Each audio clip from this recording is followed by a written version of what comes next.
একাই পথ চলতে শিখুন, দেখবেন কোনো সমস্যাই থাকবে না। প্রথমে চলতে চলতে একটু হুচট খাবেন, কিন্তু তারপরে চলার পথটা ঠিকই মসৃণ হবে। আর নিজের চলার পথটা নিজেকেই মসৃণ করে নিতে হবে। সবসময় যে সঙ্গী হিসেবে কাউকে পাওয়া যাবে এমনটা কিন্তু নাও হতে পারে। হ্যালো এভরিওয়ান, আসসালামু আলাইকুম। আশা করছি সবাই ভালো আছেন, যে যেখানে আছেন। আমরাও ভালো আছি আলহামদুলিল্লাহ। আমি জুবাইদাস ব্লগিংয়ের জুবাইদা, সবাইকে ওয়েলকাম করছি নতুন আরও একটি ব্লগ ভিডিওতে। আশা রাখছি বরাবরের মতো আজকের ভিডিও ভালো লাগবে সবার কাছে। ভালো লাগলে অবশ্যই একটা লাইক দিয়ে দিবেন, আর ভালোবাসা দিয়ে পুরো ভিডিও জুড়ে আমার সাথেই থেকে যাবেন। সকালে রুটি বানিয়েছিলাম, ছেলেকে চা রুটি দিয়েছি, ছেলে খেয়েছে, আমিও খেয়ে নিয়েছি। আর এখানে একদিন কেক ডেকোরেশন করেছিলাম, আগের একটা ভিডিও আমার আছে। তো কিছু ক্রিম থেকে গিয়েছে, তো সেগুলো আমরা পাউরুটি দিয়ে খেয়ে থাকি। তো এরকম বন কিনে নিয়ে আসি, আর বনগুলো দিয়ে আমরা এই ক্রিমটা খাই, বাচ্চাকেও স্কুলে দিই। তো গ্যাসের ফ্লোটা একদমই কম, খুবই স্লোভাবে রান্না হয়। এর জন্য আমি রান্নাটা শেয়ার করি না, কারণ রান্না চাপিয়ে দিয়ে আরও সংসারের অনেক কাজ করি। তো এর জন্য আমি আর রান্নাটা শেয়ার করি না। আর আসলে শরীরটাও খুব একটা ভালো না, খুবই অসুস্থতা নিয়েই আপনাদের সাথে ভিডিওটা শেয়ার করছি। দেখালাম যে মাছ রান্না করেছি, তো ছেলের জন্য যেহেতু খাবার নিয়ে যেতে হবে, তো আমি সাধারণত মাছটা নিয়ে যাই না। বড় মাছ হোক আর যেটাই হোক, আমি মাছ নিয়ে যাই না, কারণ মাছটা বেঁচে খেতে বেশ অনেকটা সময় লাগে। আর মাশাআল্লাহ আমার ছেলে সবই খায়, যা নিয়ে যাব সেটাই খাবে, সমস্যা নেই। কিন্তু তারপর আমি চেষ্টা করি বেটারটাই দেওয়ার, কারণ বেটার জিনিসটাই আমি সবসময় তার জন্য চুজ করি আর কি। তো আমি চিকেন ফ্রাই বানিয়ে নিয়েছি, আর এদিকে একটা ভাজি বসিয়ে দিয়েছি। এই লোহার কড়াইটা আমি নিয়ে এসেছি দেশ থেকে। তো এখানে মাছ ভাজা করা হয়, আবার এই যে একটা ভাজিও করে নিচ্ছি, দেখছি যে আসলে কেমন হচ্ছে। তো বেশ ভালো, সব ধরনের জিনিসই থাকা দরকার আসলে। সংসার তো মানে ভালোবাসার একটা জায়গা, এখানে ভালোবাসার জিনিসগুলোই থাকে। যে জিনিসগুলোতে আপনি রান্না বান্না করে স্বাচ্ছন্দ্য বোধ করবেন, সেই জিনিসগুলোই কিন্তু আমরা মেয়েরা কিনে থাকি। এবং সবারই পছন্দের কিছু না কিছু জিনিস আছে, আর পছন্দের জিনিস কিনে দেখবেন যে সঙ্গে সঙ্গে আমরা অনেক সময় ব্যবহারও করি না, রেখে দিই। পুরনো জিনিসগুলোই ব্যবহার করি। কেমন যেন একটা মায়া, সংসারটা আসলে মায়া। কখন ডাক চলে আসবে, আমরা ওই পারে চলে যাব, ঠিক আছে সবই, কিন্তু তারপরেও এই মায়ার বাঁধনে আমরা সবাই কিন্তু আটকে গিয়েছি, তাই না? এখানে ভালোবাসা আছে, বন্ধন আছে, সব কিছুই আমরা একটা বন্ধনে জড়িয়ে গিয়েছি। কথা বলতে বলতে গলাটা একদম ধরে আসছে, আসলে প্রচুর পরিমাণে ঠান্ডা লেগেছে। ওষুধ খাচ্ছি, তারপরও একদম সারছে না।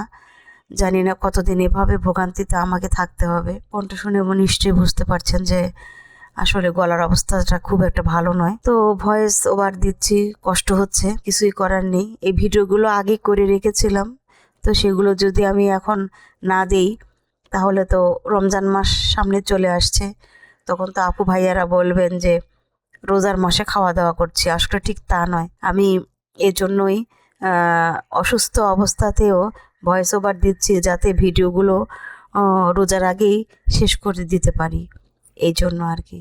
রোজার সময় তো আরও সুন্দর সুন্দর ভিডিও আসবে, দেখবেন, কমেন্ট করবেন, জানাবেন কেমন হলো। তো আমি মাছ রান্না করে নিয়েছি এখানে, আলু বেগুন আর মূলা দিয়ে। তো এটা আমার ছেলে রাতে খাবে, সমস্যা নেই, কিন্তু এখন যেহেতু কোচিংয়ের পরে সে খাওয়া দাওয়া করবে, স্কুলের পরে সে খাওয়া দাওয়া করবে, কোচিংয়ে যাবে, এজন্য আমি চিকেন ফ্রাই করে নিয়েছি তার জন্য। আর তাকে আমি চিকেন ফ্রাই দিয়েই খাওয়াই দেবো আর কি। আর আমি নিজে খেয়ে নিচ্ছি তরকারিটা দিয়ে। এ ধরনের তরকারি খেতে আমার কিন্তু ভীষণ ভালো লাগে। বেশ কয়েক রকমের তরকারি দিয়ে, মাছ দিয়ে রান্না মাখা করে বেশ ভালো লাগে। মাখো তরকারিটা খেতে সবারই ভালো লাগে। তো এই যে আমি আমার মতো করে খেয়ে নিচ্ছি। আমি খাবারটা আগে খেয়ে নিই, তারপরে নামাজ আদায় করি, তারপর রেডি হয়ে বের হয়ে যাই। আসলে কিছুই করার নেই, এভাবেই জীবন চলছে, জীবনের নিয়মে। তো এভাবে রান্না করলে কিন্তু খাবারটা অনেক মজা হয়। আর আমরা সাধারণত এখন ডালটা খাওয়া একদমই বাদ দিয়েছি, কারণ ডাল রান্না করলে থেকে যায়, এই জন্য ডালা এখন আর রান্না তেমন করা হয় না। তবে কোনো তরকারির মধ্যে হয়তো একটু ডাল দিয়ে রান্না করলে মাখো মাখো হয়। এটাও কিন্তু একটা ডাল খাওয়া হয়ে যায় এতেও। তো এই আর কি, খাওয়া দাওয়া শেষ করলাম, এখন ছেলের জন্য খাবারটা রেডি করলাম। এখানে চিকেন ফ্রাই নিয়েছি, আর মানে চিকেন ফ্রাইটা আসলে তো একদম মানে শুকনো একটা খাবার, ভাজিটা কমপ্লিট করতে পারিনি, এই জন্য ভাজিটা নিতে পারলাম না। আর এখানে এক পিস রেখেছি, দেখি যদি আমার ভালো লাগে তো আমি খাবো। আর একটু যে তেল সামান্য সামান্য লেগে থাকে ওগুলো দিয়ে একটু ভাতটা মুছে নিয়েছি। তো এই হচ্ছে অবস্থা, খেতে ভালো লাগবে। আর এদিকে ভাজি করে নিয়েছি, আর দেখেন চুলার কি অবস্থা। আমি অসুস্থ, এই জন্য আসলে এগুলো পরিষ্কারও করতে পারছি না ঠিকঠাক মতো। সময় পেলে সবকিছুই করে নিব। তো যেহেতু গ্যাস নেই, ওটাই আমি আপনাদের সাথে শেয়ার করলাম যে একদমই গ্যাস নেই। আর এখানে খাবারটা রেডি করেছি, এভাবেই বক্সে করে আমি নিয়ে যাই। এক এক সময় এক একটা বক্সে নিই। এটা মানে যখন যেরকম খাবার নিয়ে যাই, কখনো খিচুড়ি নিয়ে যাই, কখনো বিরিয়ানি নিয়ে যাই, কখনো ফ্রাইড রাইস নিয়ে যাই, কখনো আবার এই যে চিকেন ফ্রাই ভাত নিয়ে যাচ্ছি। তো যেদিন যেটা মনে হয় সেদিন সেভাবেই সেটা নিয়ে যাই। বাচ্চা যেটা পছন্দ করবে, মানে আমি তো জানি যে আমার বাচ্চা কোন ধরনের খাবার খেতে পছন্দ করে, ঠিক সেভাবেই তাকে দেওয়ার চেষ্টা করি। তো খাবার রেডি করলাম, আমি নিজেও রেডি হয়ে গেলাম, তো সেটাই আমি আপনাদের সাথে শেয়ার করছি। আর এই যে খাবার নিয়ে নিয়েছি, এগুলো সব আমি ব্যাগের মধ্যে নিয়ে নিব। আর মাঝে মাঝে তার 2-3টা প্রাইভেট থাকে, এই জন্য সে সব বই স্কুলে নিয়ে যেতে পারে না, ব্যাগটা একদম ভারী হয়ে যায়, কারণ স্কুলে তো অনেক বই নিয়ে যেতে হয়, বই খাতা। এ কারণে আমিও কিছুটা নিয়ে যাই। তো ও আমাকে দেখিয়ে দিয়ে যায় যে মা এগুলো নিয়ে যেও। তো সেগুলো আমি ব্যাগের মধ্যে ঢুকিয়ে নিয়েছি, আর খাবারটা নিয়েছি, এখন রেডি হয়ে বের হয়ে যাব। এটা হচ্ছে আমার রুটিন, আমি সময় মতোই যাই।